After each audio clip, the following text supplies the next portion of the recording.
నమస్తే welcome to STV news ముందుగా headlines చూద్దాం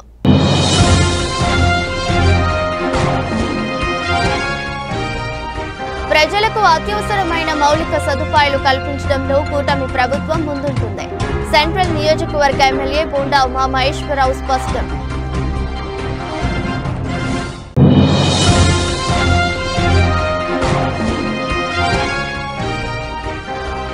విజయవాడ నగరంలో బాంబు కలకలం విసెంట్ రోడ్డులో బాంబు స్క్వాడ్స్ అధికారులు తనిఖీలు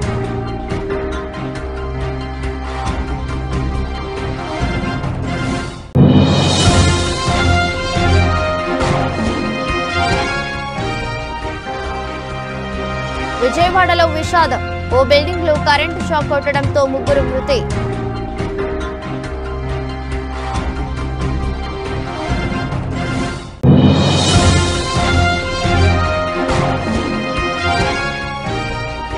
విశాఖ స్టీల్ ప్లాంట్ ను పరిరక్షించడంలో టీడీపీ విఫలమైంది ఐఎఫ్టీయూ రాష్ట్ర కార్యదర్శి ఎం రామకృష్ణ ఆరోపణ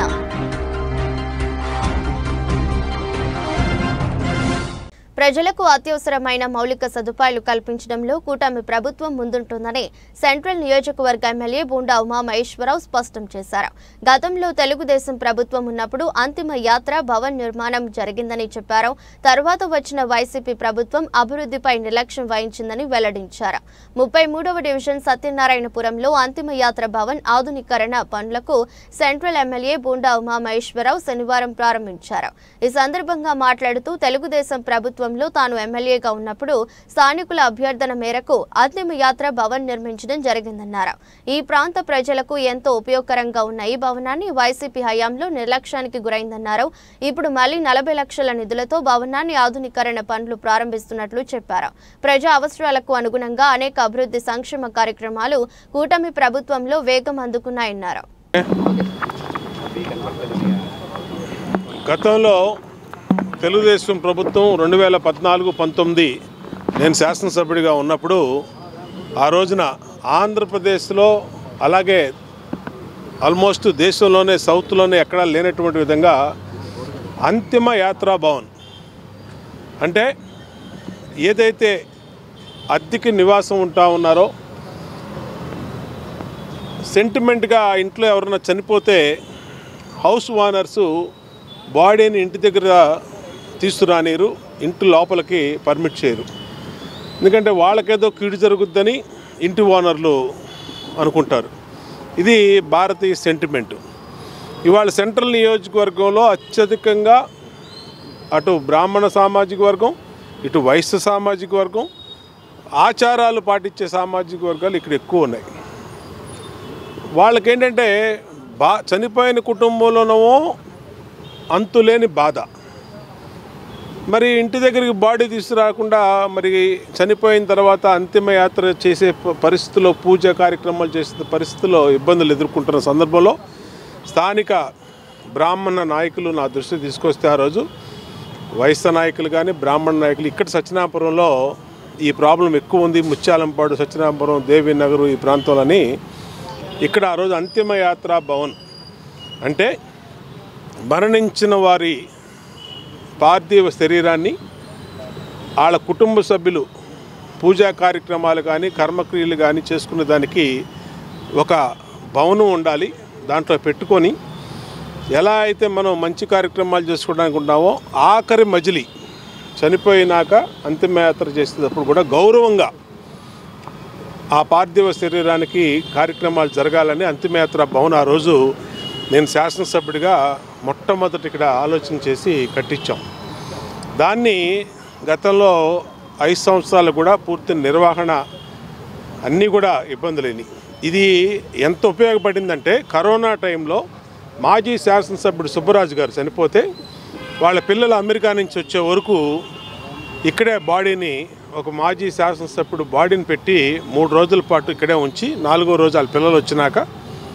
అంత్యక్రియలు చేశారు ఇలా ఎవరైనా పిల్లలు విదేశాల్లో ఉన్నా ఊళ్ళో లేకపోయినా లేదంటే ఇంటి దగ్గర ఇబ్బందులు ఉన్నా ఇక్కడ పెట్టుకొని అది 1 రోజు కానీ 2 రోజులు కానీ 3 రోజులు కానీ ఉచితంగానే ₹1 కూడా ఎవరికి చెల్లించాల్సిన పని లేకుండా ఉచితంగానే అంత్యక్రియలు మన శాస్త్రోక్తంగా సాంప్రదాయబద్ధంగా చేసుకునే దానికి ఈ భవనం రూపొందించాం. దీన్ని ఇవాళ మళ్ళా ఈ ప్రభుత్వం వచ్చినాక నేను శాసనసభ్యుడైనాక ఇవాళ మొదటి శాంక్షన్ 40 లక్షల రూపాయలు. చుట్టూతా కాంపౌండ్ వాల్ కట్టి వాచ్మెన్ 24 అవర్స్ వాచ్మెన్ని పెట్టి దీంట్లో మొత్తం మట్టి గిట్టి లేకుండా పేవర్సు, టైల్సు, అలాగే పార్థివ శరీరాలు పెడతానికి 4 ఫ్రీజర్ బాక్సులు, అన్ని సదుపాయాలు కూడా ఇక్కడ సమకూరుస్తున్నాను.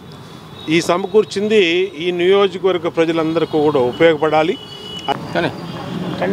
సత్యం, శాంతి, ప్రేమ, దయ, ధర్మం, కరుణ, ఆదరణ మానవ జన్మ మనుగడకు మార్గదర్శకములు. దయగల హృదయమే పవిత్ర దేవాలయం. మానవ సేవే మాధవ సేవ. సేవ అందరూ సొత్తు కాదు. విద్యాలయాలు కడతారు, వైద్యాలయాలు కడతారు, దేవాలయాలు కడతారు. సనాతన హైందవ సాంప్రదాయం ప్రకారం చనిపోయినటువంటి శవాలను భద్రపరచుకోవడానికి ఎక్కడ కూడా ప్లేస్ లేని సందర్భంలో ఆనాడు సెంట్రల్ నియోజకవర్గ శాసనసభ్యులు మాచవరం టౌన్లో ఎన్నికల ప్రచారంలో భాగంగా వెళితే ఒక పేద కుటుంబం రోడ్డును పడి ఏడుస్తుంటే, దేనికమ్మా మీరు ఏడుస్తున్నారంటే మా శవాన్ని కూడా అద్దెదారులు ఇంట్లో పెట్టనట్లేదంటే చెల్లించిపోయినటువంటి ఆనాడు బోండా ఉమామహేశ్వరరావు గారు తన శాసనసభ్యుల నిధుల నుంచి కూడా 30 లక్షల రూపాయలు శాంక్షన్ చేసి ఈ దరిదాపుల్లో కూడా కోస్తా జిల్లాలో ఎక్కడా లేని విధంగా మౌలిక వసతులు కల్పించారు. మరి అంతిమయాత్ర భవనం కట్టడం ఒక లెక్క అయితే దానిలో ఉన్నటువంటి ఐసు బాక్స్ ఏర్పాటు చేయడం ఇంకొక లెక్క. మన కరోనా సందర్భంలో ఒక్కొక్క ఐసు బాక్స్ 30,000 40,000 కూడా దొరికిన సందర్భంలో మరి ధర్మదాతగా పేరొందినటువంటి ప్రముఖ వ్యాపారస్తుడు నిత్యాన్నదానం చేసేటువంటి బడేడు ధర్మారావు గారితో ఒక బాక్స్ ఇప్పించారు. అలాగే రంగబాబు గారు ఇచ్చారు. మరి ఈ డివిజన్లో నాయకులు ఉన్నటువంటి ప్రెసిడెంట్ గారు కానీ, సెక్రటరీ గారు కానీ వీళ్ళందరి సహకారంతో కూడా దినదినాభివృద్ధి చెంది దీని మౌలిక వస్తువులు కల్పించాలన్నటువంటి ఉద్దేశంతో మరి ఈ డివిజన్ ప్రెసిడెంట్ గారు, సెక్రటరీ గారు చెప్పినటువంటి కృషి ఫలితంగా మళ్ళీ 50 లక్షల రూపాయలు శాంక్షన్ చేశారు. కాబట్టి ఆంధ్రప్రదేశ్లో ఎక్కడా లేనటువంటి ఇలాంటి టైటిల్ని ఖరారు చేసినందుకు బోండా ఉమామహేశ్వరరావు గారిని మనస్ఫూర్తిగా అభినందనలు తెలియజేస్తున్నాం. ఓకే. ధనమైన, జ్ఞానమైన, ఇతరులు దానం చేసే గుణం లేకపోతే వారి జీవితం వ్యర్థమవుతుందని కృష్ణా జిల్లా ప్రిన్సిపల్ డిస్ట్రిక్ట్ జడ్జి గుట్టల గోపి పేర్కొన్నారు. మనలో ఉన్న లోపాలు ధైర్యంగా ఒప్పుకోకపోతే సమాజంలో విశ్వాసం కోల్పోతామని హితబోధ చేశారు. నగరంలోని గవర్నర్పేట కోర్టు సముదాయంలోని బెజవాడ బార్ అసోసియేషన్ హాల్ నందు నూతనంగా ఏర్పాటు ఆర్ఓ ప్లాంట్ ప్రారంభోత్సవం ఘనంగా జరిగింది. కార్యక్రమానికి ముఖ్య అతిథులుగా కృష్ణా జిల్లా ప్రిన్సిపల్ డిస్ట్రిక్ట్ జడ్జి గుట్టల Gopi, DCP Saritha, Bezawada bar association అధ్యక్షుడు అబ్దుల్ కుద్దూస్ పాషా, ప్రధాన కార్యదర్శి కనిశెట్టి వెంకట రంగారావు, సీనియర్ న్యాయవాది సుంకర రాజేంద్ర ప్రసాద్, పలువురు ప్రముఖులు పాల్గొన్నారు. నూతనంగా ఏర్పాటు చేసిన ఆర్ఓ ప్లాంట్ ను విచ్చేసిన అతిథులుగా లాంఛనంగా ప్రారంభించారు. అనంతరం ముఖ్య అతిథి కృష్ణా జిల్లా ప్రధాన న్యాయమూర్తి గుట్టల గోపి మాట్లాడుతూ కోర్టు వచ్చే న్యాయవాదులు ప్రజలకు స్వచ్ఛమైన తాగునీరు అందించి దాహర్తి తీర్చేందుకు బార్ అసోసియేషన్ సభ్యులు రెడ్ క్రాస్ వారి సహకారంతో ఆర్ఓ ప్లాంట్ ఏర్పాటు చేయడం అభినందనీయమన్నారు. ధనమైన, జ్ఞానమైన, ఇతరులు దానం చేసే గుణం లేకపోతే వారి జీవితం వ్యర్థమవుతుందన్నారు. మనలో ఉన్న లోపాలు ధైర్యంగా ఒప్పుకోకపోతే సమాజంలో విశ్వాసం లేని వారిగా మిగిలిపోతామని హితబోధ చేశారు. కోర్ట్ కాంప్లెక్స్లో మన బెజవాడ బార్ అసోసియేషన్ వారు, అట్లానే రెడ్ క్రాస్ వారి సౌజన్యంతో ఒక 1000 లీటర్స్ ఆర్ఓ వాటర్ ప్లాంట్ ప్రారంభోత్సవం చేసుకోవడం జరిగింది. ఈరోజు మన గౌరవ ప్రిన్సిపల్ డిస్ట్రిక్ట్ జడ్జి గారు శ్రీ గోపి గారి చేతుల మీదుగా వారు మొదటిసారి ఇక్కడికి రావడం జరిగింది. వారు రిపోర్ట్ చేసిన తర్వాత వారి చేతుల మీదుగా ఈ ఆర్ఓ వాటర్ ప్లాంట్ ప్రారంభోత్సవం చేసుకోవడం. ఈ వాటర్ ప్లాంట్ కేవలం ఇక్కడ పనిచేసేటటువంటి సిబ్బంది మట్టుకే కాకుండా ఇక్కడికి విచ్చేసేటటువంటి కంప్లైనెంట్స్, అట్లానే పబ్లిక్, స్కూల్ పిల్లలకు కూడా అవకాశం ఉండేలాగా, అనుకూలంగా ఉండేలాగా ఏర్పాటు చేసుకోవడం చాలా ఆనందంగా ఉంది. Thank you. వివరిస్తున్నాను. ఈరోజు నన్ను న్యాయమూర్తిగా చూడకండి, ఎందుకంటే ఇక్కడ నేను I don't want to teach any law to you. I am only share my thoughts, share my views. ఇంగ్లీష్లో ఒక ప్రొవర్బ్ ఉంది, inability to admit mistakes kills credibility. మనలో లోపాలని మనం ఒప్పుకోకపోతే మన మీద సమాజం విశ్వాసం కోల్పోతుందంట. కాబట్టి నా లోపం ఏంటంటే ఏదైనా విషయం గురించి సంపూర్ణంగా పరిపూర్ణంగా మాట్లాడటం నాకు అలవాటు. కాబట్టి అది లోపమే అని నేను అనుకుంటాను. ఎందుకంటే కొన్ని సందర్భాల్లో కొన్ని మాట్లాడకూడదు, కొన్ని సందర్భాల్లో కొన్ని మాట్లాడాలి. కానీ అన్ని సందర్భాల్లోనే మాట్లాడనిపించే ఒక ఆలోచన కలిగిన వ్యక్తిని కాబట్టి నా పట్టుకున్నది నేను లోపంగా భావిస్తాను.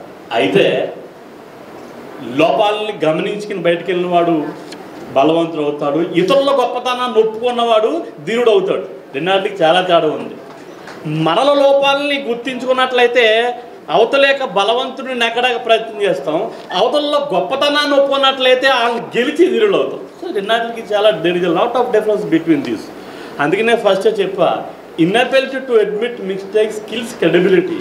ఎప్పుడైనా సరే మిమ్మల్ని అందరికీ చెప్పేది ఏంటంటే, ఇంతకు ముందు చెప్పినట్టు నాకు మన అధ్యక్షుల వారు చెప్పి స్టూడెంట్స్ కూడా ఉన్నారు. 10th క్లాస్లో 500 మార్కులు దాటిన స్టూడెంట్స్ కూడా ఈరోజు మనం సర్టిఫికెట్లు ఇవ్వడం జరుగుతుంది. మంచి కార్యక్రమం జరుగుతుంది. అయితే నేను ప్రొద్దుటే మార్నింగ్ ఈరోజు వచ్చినప్పుడు కొండ మీద ఉన్న అమ్మవారిని దర్శించుకున్నాను. ఒక ప్రశాంతమైన వాతావరణంలో అమ్మవారిని దర్శించుకున్న తర్వాత మాత్రమే మీ యొక్క మరి అతి పురాతనమైన బార్ అసోసియేషన్ ఇది నేను విన్నాను. ఎందుకంటే నేను విశాఖపట్నంలో పనిచేశా, విశాఖపట్నంలో అన్ని కేడర్లో పనిచేశా. In capacity of principal district judge, MLJ, ACB court judge, 2nd ADJ, 4th ADJ, 5th ADJ వాటినారు. ఇంకెక్కడికున్న అన్ని కేడర్లో పనిచేస్తున్నాను నేను. అయితే నాకు అనుకున్నాను, ఇన్ని చేసిన తర్వాత కూడా నాకు విజయవాడ బార్ అసోసియేషన్లో ఇక్కడికి కలిసే అవకాశం దొరుకుద్దా, మచిలీపట్నం ఈ జిల్లా ప్రిన్సిపల్ డీజేగా చేసే అవకాశం దొరుకుద్దా, లేకపోతే మరి ఎట్లా అనుకున్నప్పుడు మరి హైకోర్టు వారు దయించారు. ఆ అమ్మవారి దయ వల్ల మీ అందరూ మరి ఎవరైతే బలంగా కోరుకున్నారో తెలియదు, కానీ నాకు మరి మచిలీపట్నం ఈ కృష్ణా జిల్లా మరి ప్రిన్సిపల్ డిస్ట్రిక్ట్ జడ్జిగా నాకు హైకోర్టు వారు కల్పించారు. చాలా విన్నాను. మంచి వారు ఇక్కడ చాలామంది పెద్దవారు స్టాల్ వార్డ్స్ ఈ బార్ నుంచి వెళ్ళారు. వాళ్ళు ఈ బార్ నుంచి వెళ్ళి చాలా పెద్ద స్థితుల్లో ఉన్నారు. వాళ్ళందరి గురించి పేరు పేరున నేనైతే చెప్పలేను, కానీ మీ అందరికీ తెలుసు.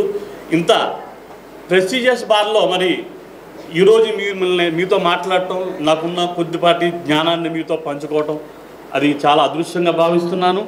అయితే పంచుకోవడం అనే దాని విషయంలో కూడా పంచే గుణమే పోతే ప్రపంచమే శూన్యం. మనిషికి పంచే గుణం కావాలి. ఈ రోజంతా ఆ గుణమే కాల్పడుతుంది. ఎందుకంటే రెడ్ క్రాస్ సొసైటీ వారు మనకి ఇచ్చిన ఈరోజు 6వ ప్లాన్ గురించి పంచే గుణమైపోతే ప్రపంచమే శూన్యం. ఏ విషయాన్నైనా పంచుకోవాలి. మన విషాదంలో ఉన్నప్పుడు కూడా విషాదాన్ని పంచుకుంటాం. విషాదాన్ని పంచుకుంటే తగ్గుద్ది, ఆనందాన్ని పెంచుకుంటే రెట్టింపవుద్ది. అందుకనే మనం విషాద కార్యక్రమాల్లో 10 మంది పిలిచి భోజనం పెట్టుకుంటాం, సంతోష కార్యక్రమాల్లో కూడా 10 మంది పిలిచి భోజనాలు పెట్టుకుంటాం. దీనికి యొక్క మర్మం ఏంటంటే, విషాదాన్ని పంచుకుంటే తగ్గుద్ది, ఆనందాన్ని పంచుకుంటే రెట్టింపు అవుద్ది. కాబట్టి ఇది ఆనంద సమయం. మరి ఇట్లాంటి సందర్భంలో రెడ్ క్రాస్ సొసైటీ వారు మంచి అద్భుతమైన కార్యక్రమాన్ని చేసి స్వతంత్రమైన ఒక స్వచ్ఛంద సంస్థ అనేటువంటి ఆంధ్ర జింకానా క్లబ్ ప్రాంగణంలో క్రీడాకారుల అభివృద్ధి ప్రోత్సాహం దిశగా అనేక చర్యలు చేపడుతున్నట్లు క్లబ్ అధ్యక్షుడు కె రామదాస్ తెలిపారు. ఇప్పటికే క్లబ్లో స్నూకర్, చెస్, షటిల్, బిలియర్డ్స్ తదితర క్రీడల్లో క్రీడాకారులకు అందుబాటులో ఉన్నాయని చెప్పారు. తాజాగా క్లబ్ ఆవరణలో క్రికెట్ క్రీడాకారుల కోసం క్రికెట్ నేర్చుకునే వారికి వీలుగా జింకానా క్రికెట్ టర్ఫ్ బాక్స్ నిర్మాణం చేసినట్లు వివరించారు. విజయవాడ గాంధీనగర్ సీతన్నపేటలోని జింకానా క్లబ్ ప్రాంగణంలో క్రీడాభిమానుల కోసం ప్రత్యేకంగా ఏర్పాటు చేసిన బాక్స్ క్రికెట్ టార్పును క్లబ్ అధ్యక్షులు రామదాస్, సెక్రటరీ అప్పారావు లాంఛనంగా ప్రారంభించారు. అనంతరం అతిథులు కొద్దిసేపు క్రికెట్ ఆడారు. ఈ సందర్భంగా క్లబ్ అధ్యక్షుడు రామదాస్ మాట్లాడుతూ, ఆంధ్ర జింకానా క్లబ్ ఎంతో చరిత్ర ఉన్న క్లబ్ అన్నారు. క్లబ్ ఏర్పాటైన వాటి నుంచి క్రీడల వికాసానికి క్లబ్ ఆధ్వర్యంలో శక్తి వంచన లేకుండా కృషి జరుగుతుందన్నారు. తాజాగా క్రికెట్ క్రీడాకారుల కోసం టర్ప్ బాక్స్ నిర్మాణం చేసినట్లు చెప్పారు. టర్ప్ బాక్స్ నిర్వాహకుడు శ్రీనివాస్ మాట్లాడుతూ, ఆంధ్ర జింకానా సహకారంతో ఈ క్రికెట్ బాక్స్ ను ఏర్పాటు చేయడం జరిగిందని చెప్పారు. ఆంధ్ర జింకానా క్లబ్ చాలా ప్రాచీన సంస్థ అని, ఎన్నో సంవత్సరాలుగా వివిధ క్రీడా కార్యక్రమాలను నిర్వహిస్తుందని తెలిపారు. ప్రస్తుతం క్రికెట్ కు ప్రాధాన్యత పెరిగిన నేపథ్యంలో యువతలో క్రియాశీలక పెంపొందించేలా ఈ బాక్స్ టర్ఫ్ ఏర్పాటు చేశామని తెలిపారు. అలాగే వేసవి సెలవులను దృష్టిలో ఉంచుకొని పిల్లలు, యువత కోసం శిక్షణ తరగతులను ప్రారంభించనున్నట్లు చెప్పారు. పాఠశాల విద్యతో పాటు మానసిక ఉల్లాసానికి క్రీడలు ఎంతో అవసరమని అన్నారు. సరైన వేదిక లేక యువత, క్రీడాకారులు ఎదుర్కొంటున్న ఇబ్బందులను అధిగమించేందుకు ఈ క్రికెట్ బాక్స్ ఉపయోగపడుతుందని ఆయన అభిప్రాయపడ్డారు. ఈ కార్యక్రమంలో జింకానా క్లబ్ సభ్యులు వెంకట్రావు, ఆంధ్ర జింకానా కమిటీ మెంబర్ కృష్ణ మోహన్ తదితరులు పాల్గొన్నారు. వచ్చిన వాళ్ళు ఫంక్షన్ వచ్చిన వాళ్ళందరికీ నమస్కారాలు. నా పేరు రామదాస్ కాసరనేని. నేను ఆంధ్ర జింకానా క్లబ్ ప్రెసిడెంట్ని. ఈ క్లబ్ యాక్టివిటీస్ సిటీలో పిల్లలకి ఎక్కడ వేకెంట్ సైట్స్ లేక చాలా ఇబ్బంది పడుతున్నారనే ఉద్దేశంతో క్రికెట్కి ఇక్కడ స్పేస్ అవైలబిలిటీగా ఉంది కాబట్టి క్రికెట్ ఎంకరేజ్ చేద్దామనే ఉద్దేశంతో ఈ cricket court, messed court, box court ఏర్పాటు చేయటం అయింది. దీని అందరూ సద్వినియోగం చేసుకుంటారని కోరుకుంటూ అందరికీ మరొకసారి థ్యాంక్స్ చెప్తున్నాను. ఇంకేమైనా చెప్పండి, మీ పేరు చెప్తారు. నా పేరు కృష్ణమోహన్ రెడ్డి కాకరపర్తి, ఆంధ్ర జిమ్ఖానా క్లబ్ కమిటీ మెంబర్ని. ఈ విజయవాడలో ఆంధ్ర జిమ్ఖానా తరపున క్రికెట్ బాక్స్ నిర్వహించడం అయింది. దీనివల్ల పిల్లలకి, స్టూడెంట్స్ కానీ చిన్నపిల్లలకు కానీ అందరికీ ట్రైనింగ్ చేయడానికి అవకాశం ఉంటుంది. ఇంకా స్పోర్ట్స్ వ్యవహారాల్లో ఇంకా ముందుకెళ్దామని ఆలోచనలో ఉన్నాము. చెస్సు, బిలియర్డ్స్, స్నోకరు, ఈ క్యారమ్స్, ఇవన్నీ దీనికి స్టేట్ కానీ డిస్ట్రిక్ట్ కానీ టోర్నమెంట్స్ పెట్టడానికి ముందుకెళ్దామని ప్రయత్నంలో ఉన్నాం ఆంధ్ర జిమ్ఖానా తరఫున. థ్యాంక్ యూ అండి. మేము ఇక్కడ గాంధీనగర్లో జిమ్ఖానా క్లబ్ చాలా ఫేమస్ అండి. మా చిన్నప్పటి నుంచి మేము జిమ్ఖానా క్లబ్లో ఆడుకోవడానికి ఎంతో ప్రయత్నం చేశాము. ఇవాళ జిమ్ఖానా క్లబ్ కమిటీ వారి సహకారంతో ఈ బాక్స్ క్రికెట్ ఏర్పాటు చేయడం జరిగింది. దీన్ని గాంధీనగర్ చుట్టుపక్కల ఉన్న వాళ్ళందరూ కూడా కోచింగ్ నిమిత్తం కానీ 24 hours బెడ్ లైట్స్ కూడా పెట్టున్నాయి. 24 hours ఆడుకునే అవకాశం ఉంది. ఈ క్లబ్ కమిటీ సహకారంతో ఇంకా పక్కన కోచింగ్ కూడా ఏర్పాటు చేయాలని చూస్తున్నామండి. వాళ్ళ సహకారంతో ఆల్రెడీ ఇక్కడ జిమ్ఖానా క్లబ్లో బిలియర్డ్స్, స్నూకరు, చెస్, క్యారమ్ బోర్డు అన్ని యాక్టివిటీస్ జరుగుతున్నాయి. ఇప్పుడు కొత్తగా బాక్స్ క్రికెట్ కూడా చేయడం జరిగింది. ఫర్దర్గా ఫ్యూచర్లో కూడా బౌలింగ్ మిషన్తో క్రికెట్ కోచింగ్ పిల్లలందరూ ఇది సద్వినియోగం చేసుకోవాలని కోరుకుంటున్నాం. ఫ్యూచర్లో క్లబ్ వారి సహకారంతో ఇవన్నీ జరుగుతాయని మేము ఆశిస్తున్నాం. రాజధాని ముఖద్వారమైన విజయవాడ నగరంలో బాంబు కలకలం రేపింది. విజయవాడలోని బీసెంట్ రోడ్డులో బాంబు పెట్టామంటూ కంట్రోల్ రూమ్ కు గుర్తు తెలియని వ్యక్తి ఫోన్ చేశాడు. దీంతో వెంటనే అలర్ట్ అయిన విజయవాడ పోలీసులు రంగంలోకి దిగారు. బీసెంట్ రోడ్డులో బాంబు స్క్వాడ్స్ అధికారులు తనిఖీలు చేస్తున్నారు. షాపులను క్లోజ్ చేయించి క్షుణ్ణంగా పరిశీలిస్తున్నారు. అనుమానితులను చెక్ చేస్తున్నారు. అలాగే ఫోన్ చేసిన వ్యక్తి డీటెయిల్స్ తెలుసుకునే ప్రయత్నం చేస్తున్నారు.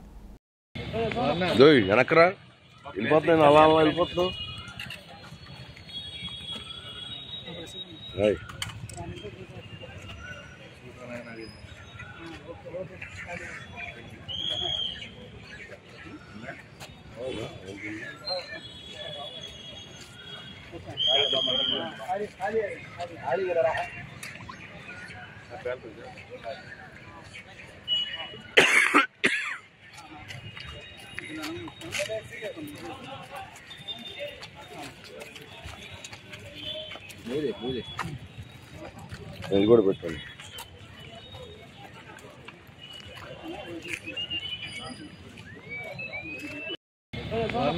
వెనకరా వెళ్ళిపోతున్నాను, అలా అలా వెళ్ళిపోతున్నావు.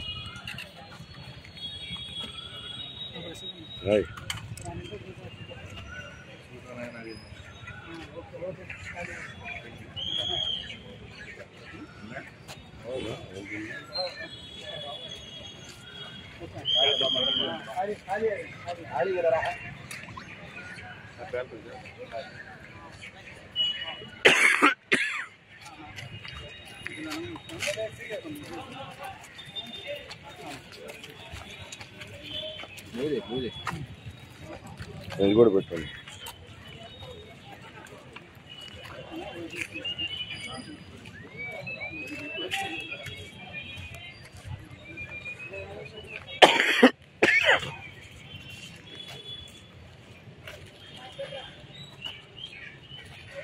విజయవాడలో శనివారం ఉదయం విషాదం చోటు చేసుకుంది. నగరంలోని బెంచ్ సర్కిల్ సమీపంలోని ఓ బిల్డింగ్ లో కరెంటు షాక్ కొట్టడంతో ముగ్గురు మృతి చెందారు. ముగ్గురు చనిపోయిన ఘటనపై పోలీసులు దర్యాప్తు చేపట్టారు. విజయవాడ బెంచ్ సర్కిల్ నారా చంద్రబాబు నాయుడు కాలనీలో విద్యుత్ షార్ట్ సర్క్యూట్ కావడంతో ముగ్గురు వ్యక్తుల దుర్మరణం చెందారు. ఒకరికి కరెంటు షాక్ కొట్టడంతో కాపాడబోయి మిగతా వారు సైతం విద్యుత్ ఆకుతానికి ప్రాణాలు కోల్పోయారు. స్థానికుల నుంచి సమాచారం అందుకున్న పోలీసులు అగ్నిమాపక సిబ్బంది అక్కడికి చేరుకుని పరిశీలించారు. స్థానిక ఎమ్మెల్యే గద్దె రామ్మోహన్ ఘటనా స్థలానికి చేరుకుని వివరాలు అడిగి తెలుసుకున్నారు. ముగ్గురు చనిపోయిన ఘటనపై పోలీసులు దర్యాప్తు చేపట్టారు.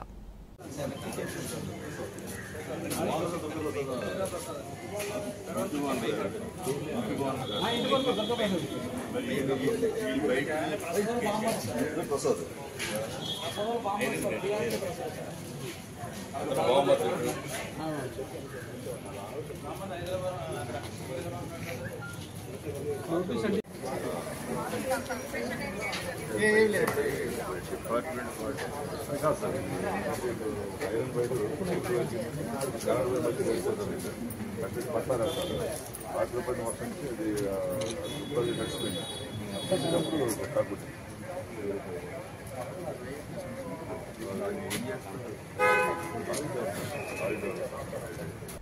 ప్రతి ఒక్కరిని సంతృప్తి పరిచే విధంగా ప్రణాళిక ప్రకారం సంక్షేమ పథకాలు అమలు చేయడం జరుగుతుందని విజయవాడ తూర్పు ఎమ్మెల్యే గద్దె రామ్మోహన్ అన్నారు. ముఖ్యమంత్రి చంద్రబాబు సంక్షేమ పథకాలతో పాటు అభివృద్ధిని ముందుకు తీసుకువెళ్లే విధంగా కృషి చేస్తున్నారన్నారు. విజయవాడ తూర్పు నియోజకవర్గం 13వ డివిజన్ మెగా టౌన్షిప్ ఆర్చి ఏరియాలో ప్రజా సమస్యలపై ఎమ్మెల్యే గద్దె రామ్మోహన్ పర్యటించారు. ఈ సందర్భంగా రోడ్డు మరియు వాటర్ పైప్ లైన్ పనులకు శంకుస్థాపన జరిగింది. అనంతరం మాట్లాడుతూ ప్రజలకు ఇచ్చిన హామీలను నెరవేర్చుకుంటేనే అభివృద్ధిని కొనసాగించాల్సిన అవసరం ఉందన్నారు. ప్రతి నెల ఒక పథకం అందుబాటులోకి తీసుకువచ్చేలా సీఎం చంద్రబాబు ప్రణాళికంగా పనిచేస్తున్నారన్నారు. 48 లక్షల రూపాయలతో అభివృద్ధి పనులకు శంకుస్థాపన, వివిధ వర్గాలకు నూతన పెన్షన్లు అందించే కార్యక్రమం చేపట్టి ప్రజలు ప్రభుత్వాన్ని అర్థం చేసుకుని సీఎం చంద్రబాబుకు సహకరించాలని కార్యక్రమంలో కార్పొరేటర్ మమ్మునేని ప్రసాద్ మరియు డివిజన్ టీడీపీ నేతలు పాల్గొన్నారు. ప్రజలకు ఇచ్చిన హామీలన్నీ కూడా నెరవేర్చడానికి ఒక ప్రణాళిక చేస్తూ ప్రతి ఒక్కటి కూడా ప్రజలు సంతృప్తి చెందేటట్టుగా సంక్షేమ కార్యక్రమాలు, రాష్ట్రం అభివృద్ధి చెందేటట్టుగా అభివృద్ధి కార్యక్రమాలు ఈ రెండింటినీ సమన్వయంతో ముందుకు తీసుకువెళ్ళి సమర్థవంతంగా పరిపాలన చేస్తున్న నారా చంద్రబాబు నాయుడు గారికి కృతజ్ఞతలు తెలియజేస్తున్నాం. ఈరోజు విజయవాడలో రోడ్ల నిర్మాణం కోసం అడిగినవి లేవనకుండా నిధులు ఇస్తున్న చంద్రబాబు గారు, అదేవిధంగా సంక్షేమ కార్యక్రమాల్లో బడ్జెట్ని మన వచ్చే రాబడిని ఇవన్నీ చూసుకుని దాని విడతల వారికి ఇవ్వడానికి కార్యక్రమం ఏర్పాటు చేసుకోవడం, ఈ రోజున పెన్షన్లు ప్రతి ఒక్కరికి పెన్షన్ అర్హులైన ప్రతి ఒక్కరికి పెన్షన్ రావాలని ఆలోచనతో ఒక్కొక్క నెల ఒక్కొక్క టైప్ ఆఫ్ కేటగిరీకి పెన్షన్ ఇచ్చే కార్యక్రమం అంతా కూడా సిస్టమేటిక్గా పరిపాలన చేయటం వల్ల ఇవాళ అభివృద్ధి అనేది భారతదేశంలోనే ఒక ముఖ్యమైన రాష్ట్రంగా కేంద్ర ప్రభుత్వ రికార్డుల్లోకి వచ్చిందంటే కేవలం 9 నెలల్లో. అది నారా చంద్రబాబు నాయుడు గారి యొక్క గొప్పతనం. అందువల్ల ఆయనకి సహకరించే విధంగా ప్రజలందరూ కూడా ప్రతి ఒక్క విషయాన్ని సువివరంగా చర్చించుకొని దాంట్లో నిజాలు అటు ప్రతిపక్ష పార్టీ చెప్పే మాటలు కావచ్చు, పాలకపక్షం కావచ్చు, వీటిలో నిజాలు తెలుసుకుని మీ అందరూ కూడా నిజానికి న్యాయానికి ఎప్పుడు కూడా సమర్థన తెలియజేయాలని చెప్పి ప్రజల్ని కోరుకుంటూ ఈ రోజున ఈ రోడ్ల నిర్మాణం కోసం సుమారు మరి మా కార్పొరేటర్ గారు మమ్మునేని ప్రసాద్ గారి కృషితో కార్పొరేషన్ నుంచి సుమారు 48 లక్షలు దాకా తీసుకొచ్చి రోడ్లు ఏర్పాటు చేసుకోవడం జరిగింది. వీళ్ళు నిధులు లేవనకుండా ఇస్తున్న మున్సిపల్ మినిస్టర్ గారు అదేవిధంగా కమిషనర్ గారికి మనస్ఫూర్తిగా నేను కృతజ్ఞతలు తెలియజేస్తాను. న్యూ ఆర్టీసీ కాలనీ, జేడీ నగర్లో ఉన్నటువంటి వాటర్ లైన్లకి గౌరవ శాసనసభ్యులు మన ప్రీతం నాయకులు గద్దె రామ్మోహన్ రావు గారి చేతుల మీదుగా శంకుస్థాపన చేయడం జరిగింది. ఈ మెగా టౌన్షిప్ రోడ్డు 30 లక్షల రూపాయలతోటి సీసీ రోడ్డు వేయించడం జరుగుతుంది. అట్లాగే వాటర్ లైన్లు 17 లక్షల రూపాయలతోటి న్యూ ఆర్టీసీ కాలనీ, జేడీ నగర్లో ఉన్నటువంటి అక్కడ వాటర్ లైన్లు 17 లక్షల రూపాయలతో వేయించడం జరుగుతుంది. ఈ సంవత్సర కాలంలో 2024 నారా చంద్రబాబు నాయుడు గారు ముఖ్యమంత్రిగా ప్రమాణ స్వీకారం చేసిన తర్వాత ఈ 13వ డివిజన్లో సుమారుగా 3 కోట్ల రూపాయలతోటి ఈ డివిజన్లో అభివృద్ధి పనులు జరుగుతూ ఉన్నాయి. మరి గతంలో ఈ డివిజన్లో పని చేయాలంటే ఈ డివిజన్లో మాకు ఓట్లే లేదు, ఈ 13వ డివిజన్ నుంచి వైఎస్ఆర్సీపీకి ఓట్లు లేవు కాబట్టి మేము ఇక్కడ అభివృద్ధి పనులు చేయమని చెప్పి అప్పుడున్నటువంటి నాయకులు శాంక్షన్ అయినటువంటి రోడ్లను కూడా న్యూ ఆర్టీసీ కాలనీలో 40 లక్షల రూపాయలతో శాంక్షన్ అయినటువంటి రోడ్లను కూడా క్యాన్సిల్ చేసుకుని ఈ డివిజన్ పట్ల చిన్న చూపు చూడటం జరిగింది. ఈరోజు 24 ముఖ్యమంత్రిగా ప్రమాణ స్వీకారం చేసిన తర్వాత గౌరవ శాసనసభ్యులు కానివ్వండి, గౌరవ పార్లమెంట్ సభ్యులు కానివ్వండి, ఏదైతే మరి మన డివిజనే ఈ 13వ డివిజన్కి ఇవాళ 3 కోట్ల రూపాయల అభివృద్ధి పనులు ఇక్కడి నుంచి మరి ఈ మెగా టౌన్షిప్ కానివ్వండి, న్యూ ఆర్టీసీ కాలనీ కానివ్వండి, జేడీ నగర్ కానివ్వండి, తోటవారి వీధి కానివ్వండి, ఏ బజార్లో ఏ సమస్య ఉన్నప్పటికి కూడా ప్రతి సమస్యని మరి అధికారుల దృష్టికి తీసుకెళ్ళి అట్లాగే కార్పొరేషన్ కమిషనర్ గారితో మాట్లాడి ఈ డెవలప్మెంట్ యాక్టివిటీని చేస్తూ ఉన్నాం. మరి శాసనసభ్యులు అట్లాగే గౌరవ పార్లమెంట్ సభ్యులకి డివిజన్ కార్పొరేటర్గా స్థానిక ప్రజలందరి తరఫున కూడా ధన్యవాదాలు తెలియజేస్తూ ఉన్నాను. మంచి ఆరోగ్యానికి మించిన సంపద లేదని, అందుకే ప్రతి ఒక్కరూ యోగాసనాలను అభ్యసిస్తూ ఆరోగ్య మహాభాగ్యాన్ని సొంతం చేసుకోవాలని జిల్లా కలెక్టర్ డాక్టర్ జి లక్ష్మీసా పిలుపునిచ్చారు. సుసంపన్న ఆరోగ్య ఆనందమయ ఆంధ్రప్రదేశ్ లక్ష్యంగా రాష్ట్ర ప్రభుత్వం ఈ నెల 21 నుంచి జూన్ 21 వరకు యోగాంధ్ర పేరుతో ప్రత్యేక ప్రచార కార్యక్రమాన్ని నిర్వహిస్తున్నట్లు తెలిపారు. విజయవాడ బందర్ రోడ్లోని కలెక్టర్ కార్యాలయంలో వివిధ శాఖల అధికారులతో కలిసి కలెక్టర్ లక్ష్మీసా మీడియా సమావేశం నిర్వహించారు. ఈ సందర్భంగా మాట్లాడుతూ యోగాంధ్ర పేరుతో ప్రజలకు అవగాహన కల్పించేందుకు జిల్లాలోనూ వివిధ కార్యక్రమాలు చేపడుతున్నట్లు వివరించారు. సచివాలయం పరిధిలో 8 మంది యోగా ట్రైనర్లు ఉంటారని, వారిలో ఒక్కొక్కరు 50 మందికి యోగా నేర్పించే విధంగా ప్రణాళిక చేశామన్నారు. జిల్లా వ్యాప్తంగా 2500 మంది ట్రైనర్ల ద్వారా 10 నుంచి 15 లక్షల మందికి యోగా నేర్పించాలన్నదే లక్ష్యంగా ముందుకు వెళుతున్నామన్నారు. ఆరోగ్యం గురించి శ్రద్ధ, ఆసక్తి ఉన్న ప్రతి ఒక్కరూ ఈ కార్యక్రమాలను సద్వినియోగం చేసుకుని యోగాను తమ జీవన శైలిలో భాగం చేసుకోవాలని సూచించారు. యోగాపై వివిధ రకాల పోటీలను కూడా నిర్వహిస్తున్నామని, ప్రతిభ చూపిన వారికి ప్రోత్సాహకాలు అందిస్తామన్నారు. విజయవాడ BRTS రోడ్ను యోగా శిక్షణ కేంద్రంగా మార్చామని, ప్రతిరోజు ఉదయం ఆసనాలపై అవగాహన కల్పించడం జరుగుతుందని, ప్రజలు అవకాశాన్ని సద్వినియోగం చేసుకోవాలని కోరారు. దీని పేరే వజ్రాసనం. వజ్రం అంటే డైమండ్. సర్వే సంతు నిరామయః. సంతు మోకాళ్ళకు దూరంగా పెట్టుకోండి. మనకి కొద్దిగా ఈజీగా ఉండేట్టుగా అలా చేశారు పోర్షన్. మోకాళ్ళు దూరంగా పెట్టి పాదాలు కలపాలి. హ్యాండ్స్ పైకి లేపండి. బ్రీత్ తీసుకుని నిదానంగా వదిలేస్తూ దిగాలి. బాడీ శ్వాసను వదిలేస్తూ దిగాలి. 25లో భాగంగా ఎన్టీఆర్ జిల్లాలో ప్రతిరోజు BRTS రోడ్లో యోగా శిబిరం నిర్వహించడం జరుగుతూ ఉంది. ప్రతి ఒక్కరు వచ్చి పాల్గొంటున్నారు. ఈరోజు జర్నలిస్ట్కి స్పెషల్ థీమ్ యోగాగా అందరు జర్నలిస్ట్ మిత్రుల్ని, జిల్లాలో ఉన్న జర్నలిస్ట్ అందరినీ పిలిపించడం జరిగింది. అందరూ వచ్చి ఈరోజు యోగాలో పాల్గొన్నారు. యోగా అంటే ఇది వే ఆఫ్ లైఫ్. యోగా వల్ల చాలా వరకు ఫిజికల్ అలాగే మెంటల్ ఫిట్నెస్ వస్తుంది. సో యోగా వల్ల మనం మానసికంగా ఆనందంగా ఉంటాము. అట్లాగే మనం చేసే పనిలో వృద్ధి ఉంటుంది, మనం చేసే పనిలో ప్రొడక్టివిటీ పెరుగుతుంది. కాబట్టి యోగాంధ్ర 2025 అని గౌరవ ముఖ్యమంత్రి వారు మనందరికీ లక్ష్యం ఇచ్చారు. ఇదే భాగంగా రాష్ట్రంలో 2 కోట్ల మందికి యోగా నేర్పించాలి ఈ సెషన్లో అనుకుంటే, మన జిల్లాలో ఎన్టీఆర్ జిల్లాలో దాదాపుగా 10 నుంచి 15 లక్షల మందికి యోగా నేర్పించడానికి ఆల్రెడీ ఒక 120 మంది ట్రైనర్స్ని కూడా ఎన్రోల్ చేయడం జరిగింది. వాళ్ళకి ఈరోజు ట్రైనింగ్ కూడా జరుగుతుంది. ఇదే కాకుండా ఈ నెల మే 21 నుంచి జూన్ 21 వరకు యోగా గురించి కాంపిటీషన్స్ కూడా జరుగుతాయి. విలేజ్ స్థాయిలో, అలాగే మండల స్థాయిలో, అలాగే జిల్లా స్థాయిలో యోగా ప్రాక్టీస్ చేసే వాళ్ళ competition, group competition, individual competition, yoga art, yoga songs, అలాగే యోగా గురించి ఫోటోగ్రఫీ, యోగా గురించి షార్ట్ ఫిల్మ్, ఇవన్నీ కాంపిటీషన్స్ ఉన్నాయి. సో ప్రజలందరికీ నా రిక్వెస్ట్ ఏంటంటే మీరు యోగా ప్రాక్టీస్ చేయండి. ప్రాక్టీస్ చేస్తూ మీ ఆసక్తి బట్టి మీరు ఆ కాంపిటీషన్లో కూడా పాల్గొనండి. మంచి మంచి అవార్డులను గెలుచుకోండి ఈ సందర్భంగా తెలియజేసుకుంటున్నాను. దీని ద్వారా ఏంటంటే మోటివేషన్, ప్రతి ఒక్కరికి మోటివేషన్. బికాజ్ యోగా అనేది మీకు తెలుసు, ఇది మన వారసత్వం, ఇది ఇండియా ట్రెడిషన్. ప్రపంచానికి యోగా నేర్పించిన గురువు ఇండియా నుంచి వచ్చిన యోగా ఈరోజు దాదాపుగా 70 కంట్రీస్లో బయట ఆ రాష్ట్రంలో బయట దేశాల్లో ప్రాక్టీస్ చేస్తున్నారంటే దీని గొప్పతనం ఎంత అనేది మనందరికీ తెలిసే ఉండాలి. కాబట్టి దీన్ని మన దేశంలో కూడా, అలాగే మన రాష్ట్రంలో, అలాగే మన జిల్లాలో ఎక్కువ మందిగా ఇది యోగా ప్రాక్టీస్ చేస్తూ ఈ యోగాంధ్ర 2025 ఒక విజయవంతంగా నిర్వహించాలి. దీంట్లో ప్రతి ఒక్కరు భాగస్వామ్యం కావాలి. ప్రతి ఒక్క వాక్ ఆఫ్ లైఫ్లో ఉన్నవాళ్ళు భాగస్వామ్యం కావాలని ఈరోజు జర్నలిస్ట్ని ఇన్వైట్ చేశాం.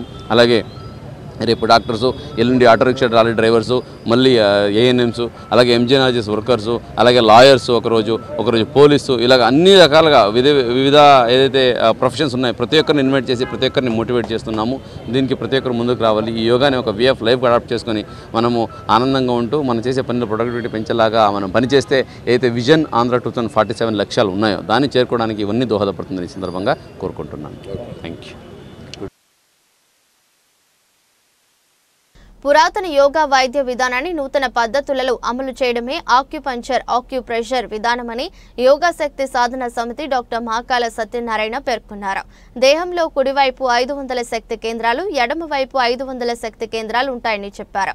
శక్తి కేంద్రాలను చైతన్యవంతం చేయడం ద్వారా శరీరాన్ని ఆరోగ్యంగా ఉంచుకోవచ్చన్నారు. ఇంటర్నేషనల్ యోగా డే సందర్భంగా యోగా శక్తి సాధన సమితి డాక్టర్ మహాకాల సత్యనారాయణ ఆధ్వర్యంలో యోగా అవగాహన కార్యక్రమం గాంధీనగర్ ప్రెస్ క్లబ్లో జరిగింది. కార్యక్రమంలో మానవ జీవితంలో యోగా ఆవశ్యకతను వివరించారు. ఈ సందర్భంగా మహాకాల సత్యనారాయణ మాట్లాడుతూ నేటి ప్రధాని మోదీ కూడా యోగాకు ఉన్న ఆవశ్యకతను ప్రజలకు తెలియజేస్తున్నారన్నారు. అందుకోసం దేశంలో యోగా మాసోత్సవాలను నిర్వహిస్తున్నారన్నారు. రాష్ట్రంలో ముఖ్యమంత్రి చంద్రబాబు నాయుడు యోగా ప్రాముఖ్యతను తెలిపేందుకు పలు కార్యక్రమాలు నిర్వహిస్తున్నారన్నారు. ప్రతి ఒక్కరూ యోగా చేయడం ద్వారా శారీరక, మానసిక ఆరోగ్యాన్ని పెంపొందించవచ్చన్నారు.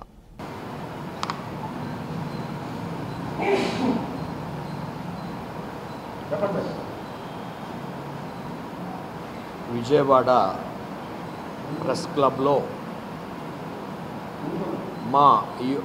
మా యోగశక్తి సాధనా సమితి వ్యవస్థాపక చైర్మన్ డాక్టర్ మాకాల సత్యనారాయణ, మా అనుబంధ సంస్థ ఆస్పా భారత్ జాతీయ కార్యవర్గ ఈ సమావేశంలో ఆంధ్రప్రదేశ్ రాష్ట్రం కూటమి ప్రభుత్వం ప్రజారోగ్యం కొరకు యోగాంధ్ర పథకాన్ని తీర్మానించి అతి త్వరగా ప్రజలకు చేరువయ్యేలాగా 11వ ఇంటర్నేషనల్ యోగా డే 2025 జూన్ 21 తారీఖున విశ్వ యోగా గురు మన ప్రధాని నరేంద్ర మోడీ గారి చేతుల మీదుగా ప్రారంభించడం ఆంధ్రుల అదృష్టం. ఎందుకంటే ప్రజల్లో రోగాలు, రుగ్మతలు, క్యాన్సర్లు, సర్జరీలు, మానవ అవయవాల మార్పిళ్ళు, అర్ధంతర సావులు పెరిగిపోయిన ఈ తరుణంలో ఎలాంటి అనారోగ్యం రాకుండా ఉంటే సాల్వ్ చేసుకునేలాగా ఉన్న ఏకైక మార్గం యోగా. యోగాతో అద్భుత ఆరోగ్య జీవితం గడిపేలాగా ఉన్న విషయాన్ని ముందుగా మన మోడీ గారు గుర్తించి వరల్డ్ హెల్త్ ఆర్గనైజేషన్ని ఒప్పించి ప్రపంచ ప్రజల్ని ఒక మంచి దారి వైపు నడిపేలాగా ఇంటర్నేషనల్గా యోగాని ప్రచారం చేయటానికి సన్నద్ధమై వరల్డ్ హెల్త్ ఆర్గనైజేషన్ ఒప్పించి దానికి ఒక రోజు ప్రపంచవ్యాప్తంగా పండగగా జరుపుకునేలాగా జూన్ 21 నిర్ణయించేలాగా చేసినందుకు మన ప్రైమ్ మినిస్టర్ మోడీ గారికి ధన్యవాదాలు చెప్తా ఉన్నాం. సర్వజీవులలో అంతరంగిక శక్తిగా శ్రీ దుర్గామాత కొలువై ఉన్నదని విశ్వజనని భక్తజన సంఘం సభ్యులు మేజర్ కౌతా సుబ్రహ్మణ్య శాస్త్రి వెల్లడించారు. శ్రీ దుర్గా అమ్మవారిని ఆరాధించడం ద్వారా విశ్వం సుఖ సంతోషాలతో వర్ధిల్లుతుందని స్పష్టం చేశారు. విశ్వజనని భక్తజన సంఘం ఆధ్వర్యంలో గాంధీనగర్ ప్రెస్ క్లబ్లో శనివారం మీడియా సమావేశం జరిగింది. కార్యక్రమంలో పాల్గొన్న మేజర్ కౌతా సుబ్రహ్మణ్య శాస్త్రి మాట్లాడుతూ అమ్మవారి శక్తిని అందరూ గ్రహించి పూజించడం ద్వారా అమ్మవారి అనుగ్రహాన్ని పొందవచ్చన్నారు. విశ్వజనని భక్తి జన్మ సంఘం ఆధ్వర్యంలో ఈ నెల 25వ తేదీన ఘంటసాల సంగీత కళాశాలలో క్లాసికల్ డాన్స్ భక్తి గీతాలాపనలు పోటీలు జరుగుతాయన్నారు. కార్యక్రమానికి పలువురు నగర ప్రముఖులు హాజరవుతారని భక్తులు పెద్ద సంఖ్యలో పాల్గొని కార్యక్రమాన్ని విజయవంతం చేయాలని కోరారు. డాక్టర్ సురేష్ కుమార్ ఇది universal devotees of goddess Shri Durga ఈ సంస్థని ఏర్పాటు చేసి ప్రపంచంలో ఉన్న అమ్మవారి భక్తులందరినీ ఒక తాటి మీదకి తేవటానికి ఒక సంస్థగా ఏర్పాటు చేసి దీన్ని ముందుకు కొనసాగించుకోవటానికి ఇది ఏర్పాటు చేయడం జరిగింది. ఇది ఆదివారం సాయంత్రం ఘంటసాల మ్యూజిక్ కాలేజ్, ప్రభుత్వం వారి ఘంటసాల మ్యూజిక్ కాలేజీలో దీని ఇనాగరేషన్ అంటే దీన్ని ప్రారంభించడం జరుగుతుంది. దీనికి చీఫ్ గెస్ట్గా బోండా ఉమా గారు, ప్రముఖ పారిశ్రామికవేత్త కోగండి సత్యం గారు వస్తున్నారు. దీంతో ఇక్కడ అమ్మవారి మహిమల్ని ప్రపంచం మొత్తం చాటి చెప్పాలనే ముఖ్య ఉద్దేశం. ఇంకా మరి ముఖ్యంగా అమ్మవారి భక్తులందరూ ఒక చోట చేరి అమ్మవారికి మహిమ చేకూర్చాలని ఈ సంస్థను ఏర్పాటు చేయడం జరిగింది. ఆదివారం సాయంత్రం క్లాసికల్ డ్యాన్సు, అమ్మవారి భక్తి పాటలు వీటి మీద పోటీలు జరుగుతాయి. వాటిలో ఆ పార్టిసిపేట్ చేసిన అందరికీ బహుమతులు ఉన్నాయి. ఇంకా ఫస్ట్ ప్రైజ్, సెకండ్ ప్రైజ్ వాళ్ళకి కూడా మంచి బహుమతులు ఉన్నాయి. భక్తులందరికీ అమ్మవారి ప్రసాదాలు కూడా ఆ పూట పంచడం జరుగుతుంది.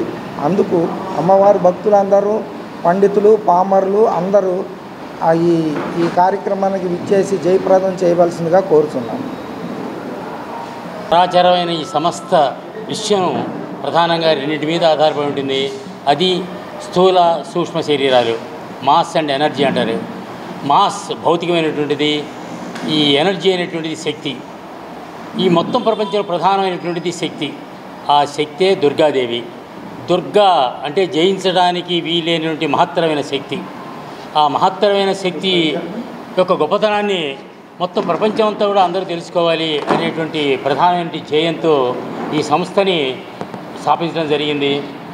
ఈ సంస్థ ద్వారా ప్రపంచంలో ఉన్నటువంటి భక్తులందరినీ వాళ్ళని ఏకం చేసి ఈ శక్తి యొక్క గొప్పతనాన్ని అందరికీ తెలియజేయాలి. ఈ శక్తి యొక్క ఆరాధన మొత్తం ప్రపంచం అంతా చేయాలి. కేవలం భౌతికమైనటువంటిది కాదు, ఆధ్యాత్మికమైనటువంటిది, తర్వాత మానసికమైన ఆ శక్తి ప్రపంచంలో ప్రతివాడికి తెలియాలి. నిజంగా మనలో మన భౌతిక శరీరం అది స్థూలమైతే లోపల ఉండేటువంటి ఆ ప్రాణం అమ్మవారు. అది మనం తెలుసుకోకుండా మనం వేరే అనుకుంటాం. ఇదే అద్వైతం. కాబట్టి ఈ ప్రధానమైనటువంటిది భౌతికమైనటువంటిది కాదు, ఆంతరంగమైనటువంటి ఆ శక్తి స్వరూపమే దుర్గాదేవి. ఆ దుర్గాదేవి యొక్క గొప్పతనాన్ని ఇంకా ప్రపంచం అంతా వ్యాప్తి చేయాలనే సంకల్పంతో ఈ సంస్థని స్థాపించడం జరిగింది. ఇది ఇంకా భవిష్యత్తులో చాలా ఎక్కువ శాఖోపశాఖలై విస్తరించి మొత్తం విశ్వం అంతా కూడా వ్యాపించి ప్రజా సమూహానికి అంతా మొత్తం జీవులు అందరికి కూడా మంచి జరిగేది చేస్తుంది అనే సంకల్పంతో దీన్ని మేము ముందుకు తీసుకెళ్లాలని ప్రయత్నిస్తున్నాం. దీని అందరికీ మీ అందరి సహకారాన్ని కూడా మేము ఆశిస్తూ సెలవు తీసుకుంటున్నాను. ధన్యవాదాలు. నా పేరు డాక్టర్ మేజర్ కౌతా సుబ్రహ్మణ్య శాస్త్రి. నేను head of the department of Telugu Hindu college గుంటూరులో చాలా కాలం పనిచేసి ఈ మధ్యనే నేను రిటైర్ అయ్యాను. ప్రతిపక్షంగా ఉన్న టీడీపీ పార్టీ విశాఖ ఉక్కును కాపాడుతామని, ప్రైవేటీకరణను వ్యతిరేకిస్తున్నామని చెప్పి నేడు అధికారం వచ్చాక విశాఖ స్టీల్ ప్లాంట్ను పరిరక్షించడంలో విఫలమైందని ఐఎఫ్టీయూ రాష్ట్ర కార్యదర్శి ఎం రామకృష్ణ ఆరోపించారు. విశాఖ స్టీల్ ప్లాంట్కు క్యాపిటల్ మైన్స్ కేటాయించడంలో పూర్తిగా వైఫల్యం చెందారని చెప్పారు. ప్రైవేటీకరణ చేయడానికి కేంద్ర ప్రభుత్వం ప్లాంటును నష్టాల బాట పట్టిస్తుందని వెల్లడించారు. విశాఖపట్నం ప్రైవేటీకరణకు వ్యతిరేకంగా ఉద్యోగుల తొలగింపును నిరసిస్తూ జరుగుతున్న పోరాటాలకు మద్దతుగా కార్మిక సంఘాల ఐక్యవేదిక ఆధ్వర్యంలో గాంధీనగర్ ప్రెస్ క్లబ్ లో రౌండ్ టేబుల్ సమావేశం జరిగింది. ఈ సమావేశంలో వక్తలు కేంద్ర రాష్ట్ర ప్రభుత్వాలు స్టీల్ ప్లాంట్ పై వ్యవహరిస్తున్న శైలిని నిరసించారు. ప్రైవేటీకరణను వ్యతిరేకించాలని తీర్మానించారు. అవసరమైతే ఐక్య పోరాటాలకు సిద్ధమవ్వాలని పిలుపునిచ్చారు. ఈ సందర్భంగా ఐఎఫ్టీయూ రాష్ట్ర ప్రధాన కార్యదర్శి ఎం రామకృష్ణ మాట్లాడుతూ విశాఖ స్టీల్ ప్లాంట్ ను రక్షిస్తామని, ప్రైవేటీకరణను వ్యతిరేకిస్తామని చెప్పి అధికారంలోకి వచ్చిన టీడీపీ కేంద్రంతో చేతులు కలిపి ప్రైవేటీకరణ చేసేందుకు స్టీల్ ప్లాంట్ ను నష్టాల బాట పట్టిస్తుందన్నారు. తొలగించిన ఉద్యోగులను విధుల్లోకి తీసుకోవాలని, స్టీల్ ప్లాంట్ ప్రైవేటీకరణను ఆపేయాలని, లేకుంటే ఐక్య కార్మిక సంఘాల ఆధ్వర్యంలో పెద్ద ఎత్తున పోరాటాలు చేయవలసి వస్తుందని ప్రభుత్వాలను హెచ్చరించారు. ఈరోజు విజయవాడ నగరంలో విశాఖ స్టీల్ కార్మికులకి మద్దతుగా రౌండ్ టేబుల్ సమావేశం జరుగుతుంది. ఇందులో ప్రధానంగా 20వ తారీఖు నుంచి 14,000 మంది కాంట్రాక్ట్ కార్మికులు అక్కడ సమ్మెలో ఉన్నారు. ఇప్పటికీ 4,000 మంది కాంట్రాక్ట్ కార్మికులను తొలగించారు.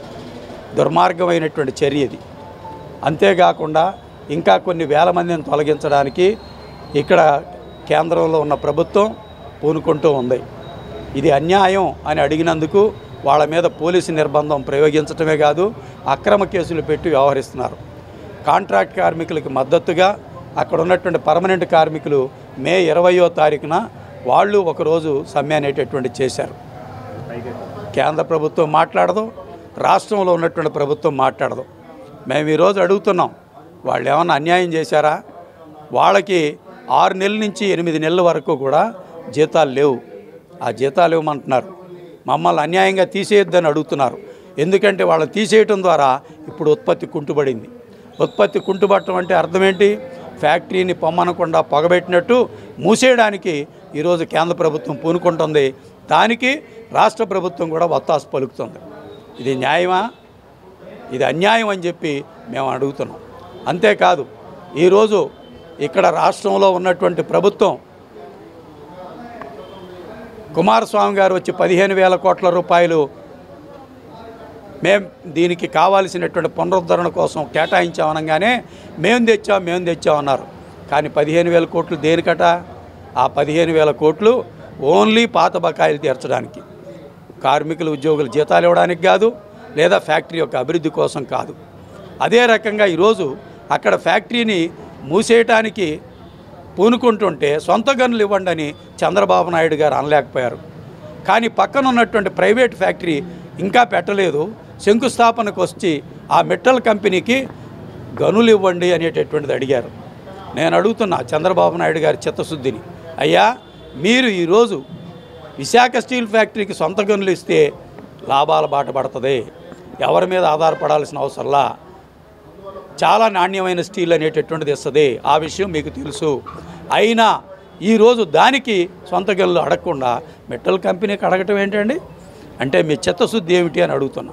అదే రకంగా ఈరోజు అక్కడ కార్మికులను తీసేస్తుంటే మీరు మాట్లాడరే, పోలీసు నిర్బంధం ప్రయోగిస్తుంటే మీ పోలీస్ శాఖ ఏం చేస్తున్నట్టు?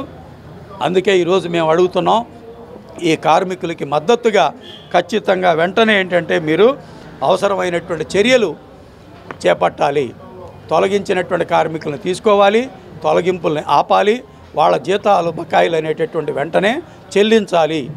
దీనికి మద్దతుగా ఈ నెల 26వ తారీఖున మేము మొత్తం రాష్ట్ర వ్యాప్తంగా అన్ని జిల్లా కేంద్రాల్లో పెద్ద ఎత్తున ఏంటంటే కార్మిక వర్గం ఉద్యోగస్తులు స్టీల్ ఫ్యాక్టరీ కార్మికులకి మద్దతుగా సొంత గనులు కేటాయించాలనే దాంతో సహా ఈ డిమాండ్లన్నిటి మీద కూడా నిరసన కార్యక్రమాలు చేపడుతున్నాం.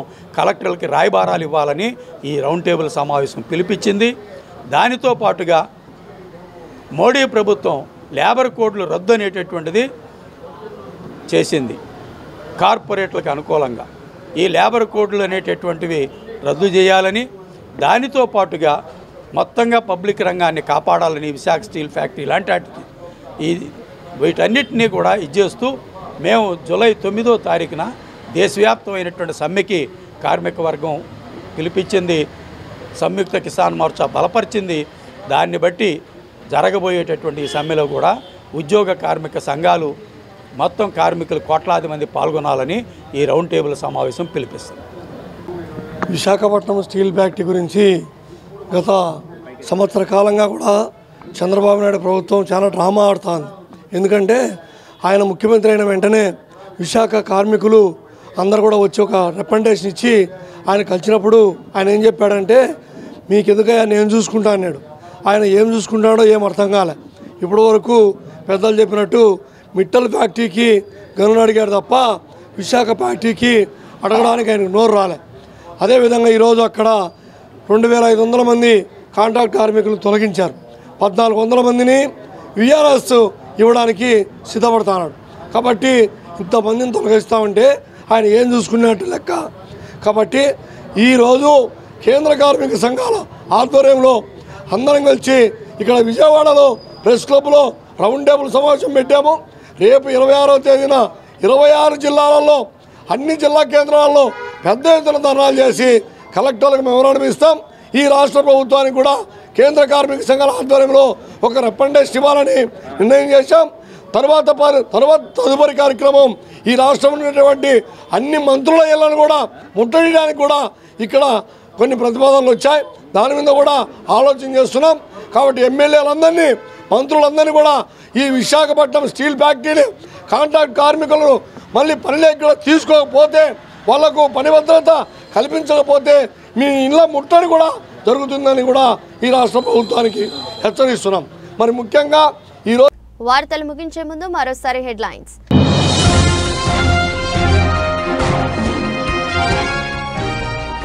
ప్రజలకు అత్యవసరమైన మౌలిక సదుపాయాలు కల్పించడంలో కూటమి ప్రభుత్వం ముందుంటుంది.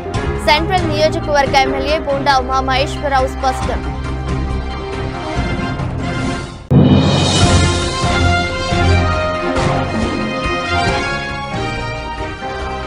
విజయవాడ నగరంలో బాంబు కలకలం. విసెంట్ రోడ్డులో బాంబు స్క్వాడ్స్ అధికారులు తనిఖీలు.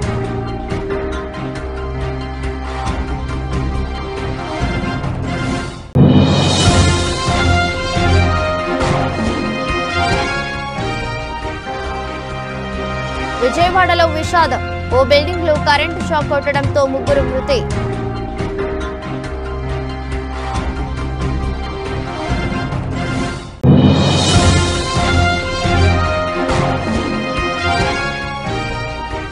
విశాఖ స్టీల్ ప్లాంట్ను పరిరక్షించడంలో టీడీపీ విఫలమైంది. ఐఎఫ్టియు రాష్ట్ర కార్యదర్శి ఎం రామకృష్ణ ఆరోపణ.